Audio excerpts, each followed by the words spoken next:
Grâce aux fientes de pigeons, elle a obtenu gratuitement une maison de campagne. Mais comme elle était inhabitée depuis longtemps, l'intérieur et l'extérieur étaient dans un état de chaos total. Au moins, elle avait un endroit qu'elle pouvait appeler son chez-soi. Le soir, elle a annoncé la bonne nouvelle à ses amis. Mais à peine avait-elle commencé à parler qu'il s'est mis à pleuvoir. Elle est retournée sous la pluie dans la petite maison de campagne. Le vent et la pluie s'acharnaient sans relâche sur la vieille bâtisse. Mace n'a eu d'autre choix que de se réfugier sur le lit. C'est ainsi qu'elle a passé la nuit. Dès le lendemain matin, l'agent immobilier est venu et a présenté à Mace plusieurs entrepreneurs en rénovation. Mais avec son budget limité, elle a dû opter pour une équipe qui semblait peu fiable et composée uniquement de Polonais. Les travaux de rénovation ont rapidement démarré.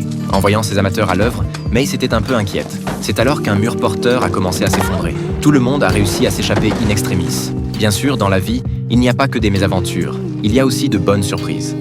Quand elles sont revenues sur les lieux de l'incident, elles ont découvert que l'aspect après l'effondrement correspondait exactement à ce qu'elles voulaient. Le soir, elle a été invitée à dîner chez ses voisins. Par un heureux hasard, la femme différente des autres était également présente. C'est ainsi que Mace a fait la connaissance de Catherine. Catherine lui a dit qu'il fallait vivre intensément, oser expérimenter dans tous les domaines, et que tous les souhaits finiraient par se réaliser. Mace a donc décidé de tenter sa chance.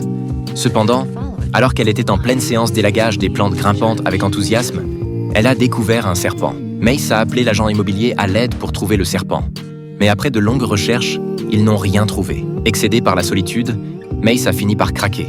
Elle craignait que cette maison ne soit habitée que par elle pour toujours, qu'il n'y ait jamais personne pour qui cuisiner. Elle se reprochait son impulsivité, d'avoir dépensé tout son argent pour acheter une maison alors que sa vie était déjà sans dessus-dessous. L'agent immobilier lui a raconté une histoire. Dans les Alpes, il y a un tronçon appelé le Semmering. Ce tronçon de montagne est très escarpé, mais les gens y ont construit une voie ferrée reliant Vienne et Venise. À l'époque, aucun train ne pouvait emprunter cette voie de montagne. Malgré cela, ils ont quand même posé les rails, car ils savaient qu'un jour, des trains y circuleraient. Les paroles de l'agent ont redonné un peu de courage à Mace. En un clin d'œil, Noël est passé et la vieille maison a retrouvé son animation d'antan.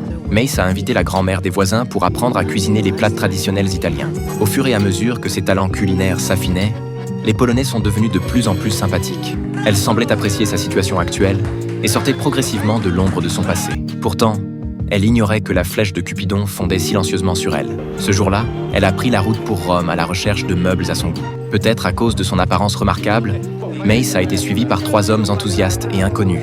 Voyant qu'elle n'arrivait pas à les semer, prise de panique, elle a attrapé un homme au hasard et l'a embrassé.